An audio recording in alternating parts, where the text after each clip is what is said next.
This is our 80th year. My ancestors built this hotel back in 1936.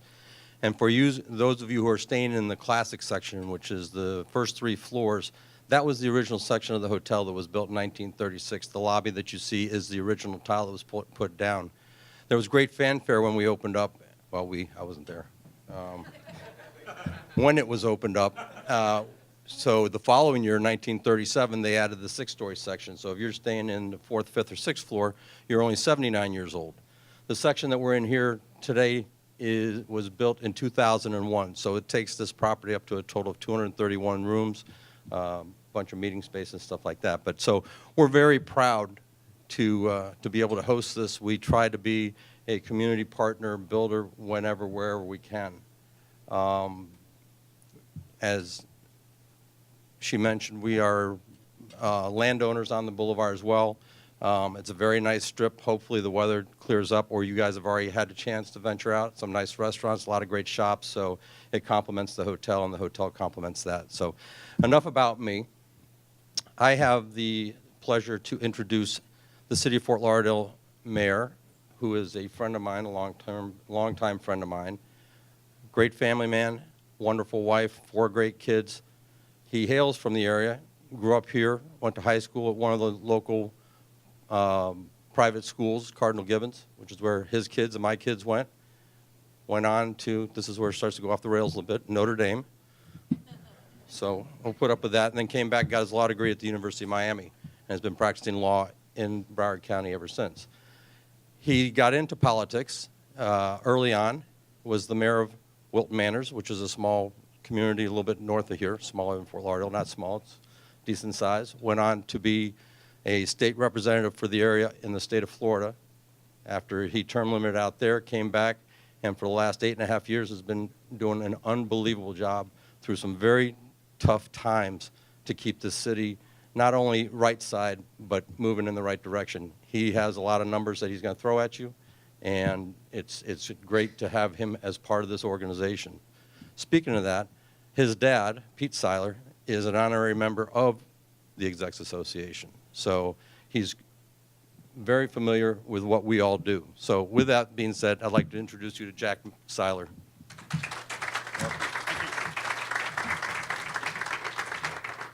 Well, good morning.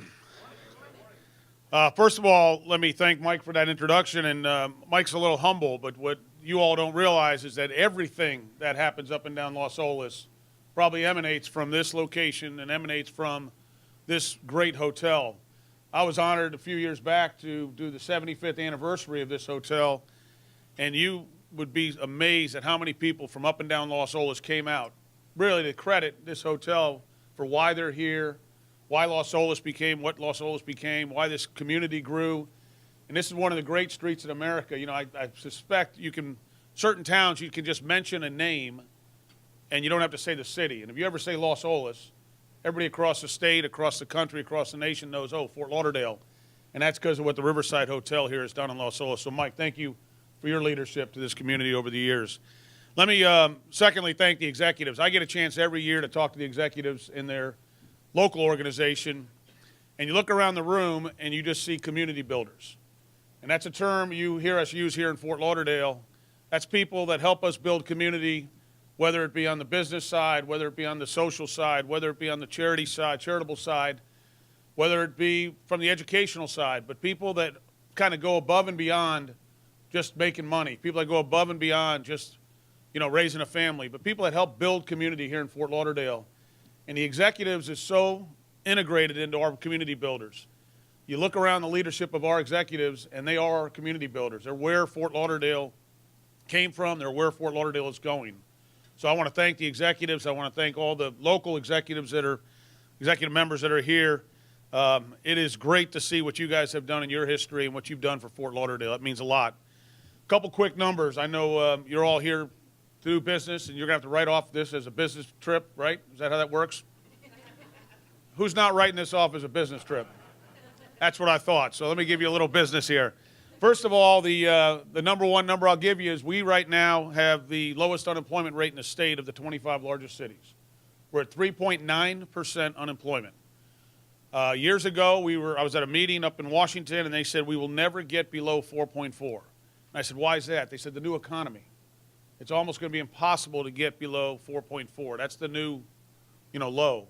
Well, we just hit 3.9% here. We're happy to tell you we're leading the state. We're happy to tell you we're lower than our neighbors to the north and south, and we are obviously lower than the national. The most important thing, though, is we are right now #1 in job growth in the state. So you're not only seeing the low numbers, but last year we created about 26,000, 27,000 private sector jobs. Now, why do I say private sector jobs? Well, because I come from the public sector, and it's not good when we're creating jobs. We're creating jobs at the public sector, you're paying more taxes. If you're creating jobs at the private sector, we're doing our job. We're facilitating your business growth, we're facilitating your success, and we're enabling you to hire people and grow your businesses so that the economy grows and our families all prosper and everybody benefits. So I love to tout the private sector job growth, and I'm delighted when the public sector job growth in the city of Fort Lauderdale stays right flat. When I came in 9 years ago, we had about 2,600 employees in the city. We kind of right-sized government. We took about 200 jobs down and took them off the books by either retirement, attrition, incentives. We didn't lay anybody off, but we worked them off the books. And we still have not returned to how many employees I had when I took over in 2009. We're still about 100 less. And we feel where we need to be the most efficient government possible. So that unemployment number is important to us. The second number I'll hit you with is the tax rate. If you buy property here in Fort Lauderdale, you do business here, as the Weymouth family knows, owning this hotel, our tax rate's the lowest of the 25 largest cities in the state of Florida. It's at 4.1193. Why do I tell you this? Because if any of you all want to buy a business here, move here, join the executives locally, we need you. We want to continue to see this growth. We want to continue to see this investment. And with a 4.1193 tax rate, as I said, it's the lowest of the 25 largest cities in the state. It stimulates investment, stimulates property ownership, purchasing. A couple other big businesses here that'll be, you'll see around town. One is our marine industry. We have 3 founding industries in Fort Lauderdale. It's basically real estate and development, it's marine, and it's tourism. Our real estate development's booming. I'll get to that in a second. But the marine industry, at the end of this month and then into next month, and Mike will tell you his hotel will be packed. Las Olas will be packed. But we have the world's largest boat show that comes here to Fort Lauderdale. It is a boat show that has an economic output of about $700 to $800 million annually. It is twice the size of a Super Bowl. I let other cities chase Super Bowls. We'll keep our boat show. It works very well for us. But it is going to be an unbelievable boat show. We'll have about $4 billion worth of product and merchandise here, and boats. The boat show, as I said, will do about $700, $800 million, and then that kicks off our whole season for the marine industry. And the marine industry here in Fort Lauderdale generates about $10 billion a year. It is a huge industry. We're the largest part. It is the largest part of the state right here in Fort Lauderdale. But that boat show is our anchor. So if you get a chance, come on back at the end of the month. It's really an awesome boat show. I get a chance to go with Dan Perry all the time, and you'll be amazed at what's happening in the marine industry. Our other big industry, as I mentioned, is tourism. This year we'll welcome over 14 million visitors who will spend over $13 billion. So as we like to say, we get a lot of traffic, we get a lot of congestion, but it's worth it. We get a lot of money from it, and it's a very, very profitable and successful industry for us when we can generate those type of numbers. So when you look at marine industry at $10.8 billion, the tourism industry over $13 billion, our third industry is real estate development. You look out the window here, you see a lot of activity.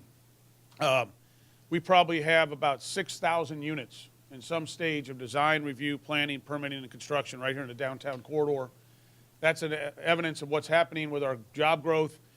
We are ranked as one of the top 10 cities for millennials, and so we're starting to see that 20-something, 25-year-old, 26-year-old come back. Everybody always used to flee to Atlanta, Austin, New York, Chicago. Now they're coming back to Fort Lauderdale and this area to work because of what's happening in our downtown, what's happening with our job growth. So we got things going in a great direction, but it doesn't happen because of what we're doing at City Hall. And in closing, I would say it happens because of what you all do in your community. So from a public official who has also been on the private side with a law firm and a bank, I want to thank you all for what you guys do with your investments, what you all do hiring, what you all do creating jobs, and making sure that your families and your communities have prosperity. The executives do it here in Fort Lauderdale, making sure our families have prosperity. But if we're going to keep this thing going, we got to continue to work together. The businesses, the government, working together, with the main emphasis being that you all have the freedom to do the work you need to do to create jobs, to grow your businesses, and we just facilitate that. We don't prohibit it. We don't restrict it. We don't limit. We as government need to facilitate that, and hopefully as over the next couple of years you all continue to grow and prosper. You bring a business back to Fort Lauderdale, and I can welcome you here to town, and when you come back, please stay at the Riverside. Make sure at least let them show them that, but this is a great place to do business and a great place to raise a family, so God bless. Thank you.